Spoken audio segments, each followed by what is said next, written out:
오늘의 주요 뉴스입니다. 전북 지역에서 코로나19 확진자 42명이 추가로 발생했습니다. 전주의 한 음식점에서는 종사자 2명이 확진돼 손님 100여 명이 진단검사를 받았습니다. 유네스코 세계문화유산 등재를 추진 중인 남원의 가야 고분 명칭이 일본 문헌에서 인용됐다는 주장이 제기돼 논란입니다.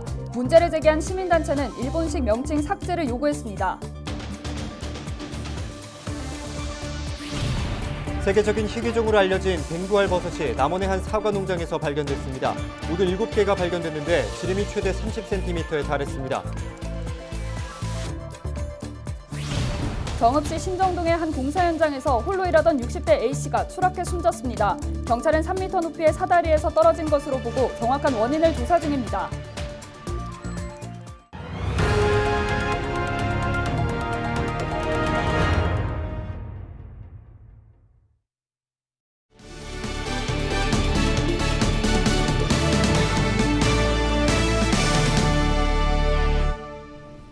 여러분 안녕하십니까? 헬로티비 전북뉴스입니다. 전북 지역에서 지난 30일부터 31일 오후 5시까지 코로나19 확진자 42명이 추가로 발생했습니다. 지역별로는 전주 19명, 군산 7명, 부안 6명, 익산 5명, 남원 김제, 진안 무주 임실 각각 1명입니다. 전주와 김제에서는 대학 운동부원과 고교생 3명이 확진 판정을 받았습니다. 전주 도심의 한 음식점에서는 종사자 2명이 양성으로 나왔고 손님 116명이 진단검사를 받았습니다. 당시 종사자들이 모두 마스크를 착용해 손님들은 자가격리 대신 3일 뒤 재검사를 받습니다. 부안에서는 내국인 2명과 외국인 4명이 양성으로 나오는 등 도내 9개 시군에서 확진자가 발생했습니다. 부안 위도에서 30살 이상 주민 130여 명을 대상으로 얀센 백신 접종이 이루어졌습니다. 위도보건소는 31일 오전 9시부터 오후 4시까지 주민 가운데 얀센 백신 접종 동의자만 접종했다고 밝혔습니다. 부안군은 얀센 백신의 경우 한 번만 맞아도 되기 때문에 도서 지역 주민에게 도움이 될 것으로 전망했습니다. 유네스코 세계문화유산 등재 후보로 신청한 남원 지역 가야 고분군 명칭을 놓고 논란이 일고 있습니다. 고분군 명칭을 일본 문헌에서 인용해 부적절하다는 주장이 나왔기 때문인데요. 남원 지역 시민단체들은 일본식 명칭이라며 삭제할 것을 요구하고 나섰습니다. 김남우 기자가 보도합니다. 남원시 인월면 일대 가야의 고분입니다. 남원 유곡리와 두랑리 등 인월면 일대에서 40여 개의 무덤이 발견되면서 유네스코 세계문화유산 후보로 신청됐습니다. 하지만 이 과정에서 해당 지역이 기문가야로 표기되면서 논란이 일고 있습니다. 기문이라는 명칭이 일본의 한 역사서인 서기에서 언급된 것이며 이는 당시 일본이 옛 가야 문화권 일대를 지배했다는 임나 일본 부서를 정당화하는 결과로 이어질 수 있다는 것이 시민단체의 주장입니다. 기문국에 대한 근원은 오직 일본 서기 안에 있는 임나 일본 부설에 있는 내용이거든요. 일본 지명들을 갖다가 붙여서 그 외에 근거를 대지만 전혀 근거가 없는 내용이에요. 세계문화유산 등재 신청서에서 기문이라는 용어를 삭제해야 한다는 요구가 확산되면서 남원시 의회에서도 공개 토론회를 촉구하고 있습니다. 기문을 삭제하자는 쪽과 그대로 등재하자는 쪽이 양자 간에 지금 쟁점이 되고 있는데 그런 문제를 해결하기 위해서 의회에서는 집행부에다가 양자 간에 모일 수 있는 학자들 그런 공론의 장을 만들어라 이렇게 의회에서는 촉구하고 권고했습니다. 일본식 명칭 논란이 확산되면서 관련 학계에서도 학술 대회를 통해 토론을 벌일 예정입니다. 고대 가야 문화권 역사를 연구하는 가야사학회는 오는 10월 14일 경남 창원시에서 열리는 학술 대회에서 기문 명칭 논란에 대한 주제를 다룰 방침입니다. 문헌의 연구 성과하고 접목을 해서 기문의 이치 비정도 시도를 했는데 이제 많은 관심을 가지시다 보니까 우리 가야 사학회가 있어요. 그 관련해서 학술 대회를 하는 걸로 지금 일정이 잡혔어요. 그때 학회 차원에서 그 주제에 담아서 학술 대회 여니까 아마 거기에 큰 도움이 되실 것 같아요.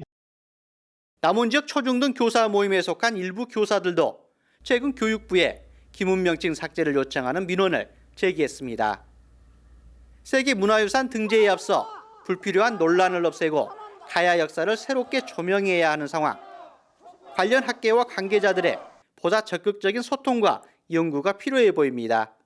헬로티비 뉴스 김나호입니다. 전화 금융 사기, 즉 보이스피싱 범죄가 날로 진흥화되면서 범죄 건수와 피해 금액도 눈덩이처럼 증가하고 있습니다.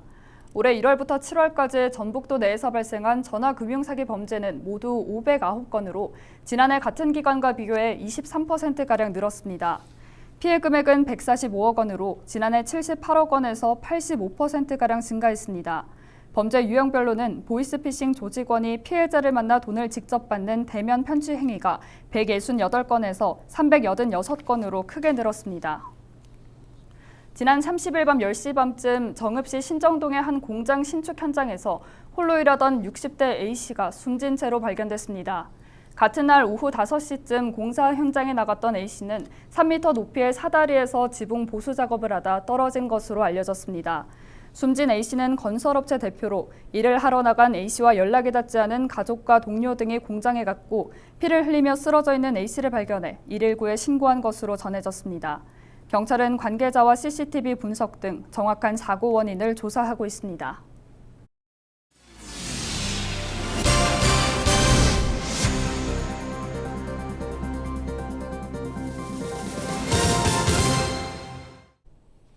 친일 조각가 논란이 일었던 전봉준 장군 동상 대신 동학농민군 행렬을 형상화한 작품이 들어섭니다.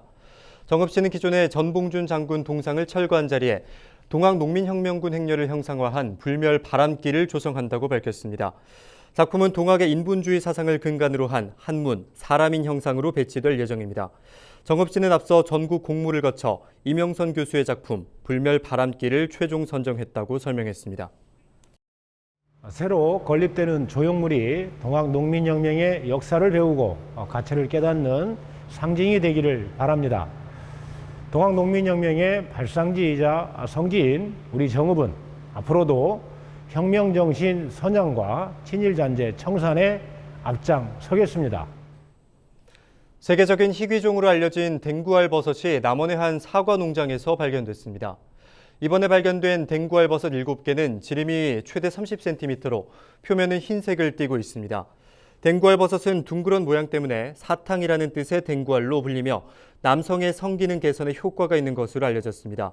국내에서는 지난 1989년 계룡산에서 2014년에는 남원과 담양에서 발견된 기록이 있습니다. 저는 이제 초생 재배 좀 풀을 좀 많이 이렇게 해가지고 좀 힘들어도 깎는 편이거든요. 올해 유난히도 또 한 7개 정도 많이 나온 것 같습니다. 해마다 한두 개 정도는 땄습니다. 전라북도 선거관리위원회가 재활용이 어려운 현수막을 이용한 홍보 활동을 중단하기로 했습니다.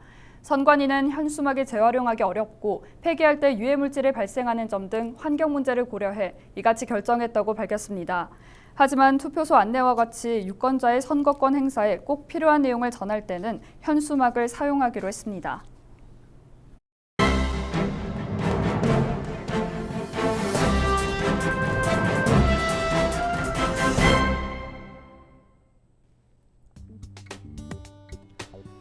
전북일보 기사입니다. 새만금 SK 데이터센터 유치에 빨간불이 켜졌다는 내용입니다. 오는 2025년까지 SK 데이터센터가 들어서기 위해서는 송전개통 보강이 필요하지만 한국전력이 새만금 지역 송전개통 연계를 2026년 이후에나 가능하다는 입장을 보이는 등 미온적인 태도를 고수하고 있다는 보도입니다.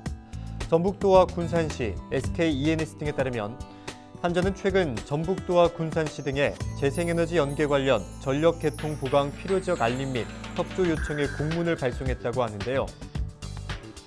한전 공문에 따르면 재생에너지의 지속적인 증가로 특정 지역의 전력 개통 혼잡이 가중돼 송전 개통 보강이 필요해 협조를 요청했다고 합니다. 보강 필요 지역으로는 동군산과 서군산, 군산공단, 소룡, 군장과 비움, 새만금 변전소를 지정했다고 하는데요. 특히 송전개통 보강 지연으로 새만금 내 개통연계 보강이 오는 2026년 10월 이후에나 가능하다고 명시해 SK 데이터센터 입장에서는 원활한 사업 운영에 차질이 우려되는 상황이라는 분석입니다. SK 측은 오는 2025년까지 2조 1천억 원을 들여 새만금 지역에 25메가와트 규모의 데이터 센터와 창업 클러스터 건립을 준비 중입니다.